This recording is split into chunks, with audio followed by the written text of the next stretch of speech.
সপ্তাহখানেক আগেও একটা মুরগি জব করছিল বাড়ির মুরগি। এই মুরগিটা জব করার কোনো ইচ্ছা আসলো না। আমার মনে করছিল মুরগিটা আরো না বড় হোক, আরও 2-3 মাস যাক, তারপর জব কর্ম।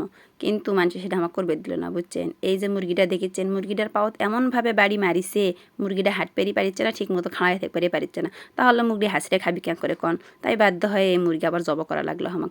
আবার আদে এটি 3টে স্যাংনা লিয়ে মুরগি ঘুরিচ্ছে। মেলাটি ডিম দিয়ে কুচে দিসনি, কিন্তু 3টে না স্যাংনা তুলছে। বাপ রে, জবের কাম করিছে। 13টা ডিম দিয়ে কুচে দিছে, 3টে স্যাংনা তুলছে। সবের কাম করেছে। তো কি আর করবি, 3টে দিয়ে তো আর অবহেলা করা যায় না। খা তোরাও না খা। ওই মুরগি ডাক মানুষের ঠ্যাঙ্গত বাড়ি মারছে, বুঝছেন।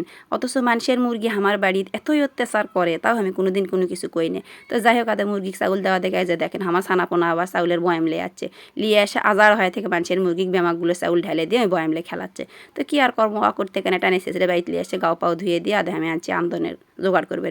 কন তো কি আনবো আজকে, ওই যে ওই মোরগ দিয়ে মোরগ পোলা আন দেবো। বাপরে, মাসি মনে হয় এটা আমার গিলে খাচ্ছে, বুঝছেন। মিচ্ছে না ভিডিও করার জন্য উদেন করছে, মনে হচ্ছে বেমারটি মাসি আসে এলে চাউল গোস্ত এগুলোর উপর করিচ্ছে। যাই হোক, আবার ঢেকে থুয়া দে করে তেল দিছি। তেল কোনো গরম হলে পেঁয়াজ দিছি। মনে করেন রোজার দিয়ে ধর মেজাজটা এই তেল আর পেঁয়াজের লাগানো থেকে স্যাঁত করে উঠে থাকে, বুঝছেন। তো কী আর কর্ম করার কিছু নেই। তো যাই হোক, আদে আর আগে আনা পড়তেও দিছি, আবার পেঁয়াজের মধ্যে সেই ভিডিওটা স্কিপ হয়ে গেছে, আপনি দরকার দেখাবার পারিনি।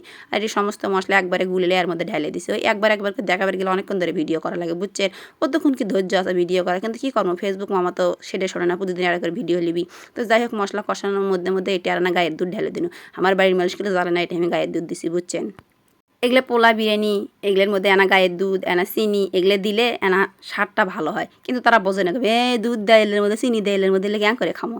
যাই হোক, ওর কইনি, ওর দেখা হয়নি, দেখালে করলেনি, এনাও স্বাদ হয়নি, ভালো হয়নি, এলো ভালো লাগিচ্ছে না, মিঠে মিঠে লাগিচ্ছে, কী বে হচ্ছে মানে কত রঙের কথা কইলইনি। তো যাই হোক, ওর না কয়ে এটা আন দিছি, কিন্তু খাওয়ার সময় বুঝছেন করছে আজকের পোলাটা আমার সেই ফাইন হচ্ছে, ফাইন লাগিচ্ছে, দেশি মুরগি বলে কথা।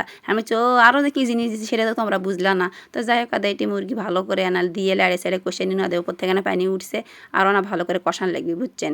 তো কী কর্ম, মানুষজন আমার ভালো দেখে পান না, সত্যিই মানুষের ভালো দেখে পান না। যদি ভালোই দেখে পারলেন, আমার এক নামগ্রী ইঞ্জা করে ঠ্যাঙ্গত বাড়ি মেরে খোড়া করে দেওয়া লাগলো হেনি। তো দে বাবা দে, যাই করছু আল্লাহ তার বিচার করবি।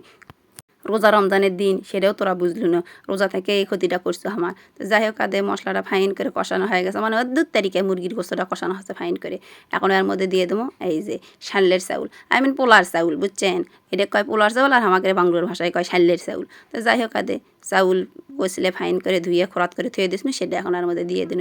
এলে হচ্ছে আমার বাপের দোকানের চাউল, বুঝছেন। বাপ হচ্ছে আমার চাউলের ব্যবসায়ী, এই জন্য করে এলে শাল্লের চাউলগুলো আমার ভালোই খাওয়া হয়। ধরেন বিয়ে হচ্ছে আমার 14-15 বছর হচ্ছে, কিন্তু আজ পর্যন্ত কোনদিন আমার শাল্লের চাউল কিনে খাওয়া লাগেনি। সবসময় বাপের দোকানে থেকে নিয়ে আসি আর খাই। বাপের দোকান আছে দেখে তো পাই, না হলে কি পানুহিনি বাবা কন। তো যাই হোক, এই যে এখন চাউলগুলো আর গোস্তগুলো একসাথে ফাইন করে না ভাইজে নিন কিছুক্ষণ, লিয়ে আদে এনে দিন গরম পানি। আর বেশি কিছু করালে বলে এখন ফস করে এটা হয়ে যাবে। এখন আনা ঢাকে দিচ্ছি, বেশি পানি দেওয়া হলে অল্প পানি দেওয়া হবে, তাহলে পোলাগুলো একটা লেকটা হয়ে যাবে, খেয়ে ঘেটে হয়ে যাবে, বিরিয়ানি বানাবে যায় খিচুড়ি হয়ে যাবে। তো যাই হোক, আদে গ্যাসের চুলো ট্রান্সফার করছি মাটির চুলোর থেকে, কারণ মাটির চুলোর জাল জোরে জ্বলিচ্ছে, আর বসে থেকে জাল দেওয়ার সময় নাই আমার গরু খাবার দেওয়া লাগবে, মুরগি তোলা লাগবে, মেলা কাম আছে। এই জন্যই গ্যাসের চুলোর উপর দিয়ে গেছি। আর দেখি যা সুন্দর হসে না, আপনি যদি খিলে বের পারেনি তাহলে বুঝে পেলেনি, সেই মজা হচ্ছে সত্যি। ওটা থেকে আন দিছি তো চাকা চুকাও হয়নি, তাও সেই ফাইন আছে, সেই ফাইন। তো যাই হোক, আজকের ভিডিওটা এটি শেষ করবো, বেশি বড় ভিডিও করবো না। তাও মেলা বড় হয়ে গেলে ভিডিওটা কেমন লাগলো না কমেন্ট করে কইন, আর যদি ভালো লাগে লাইক কমেন্ট শেয়ার করেন, বারে কি আর কমো।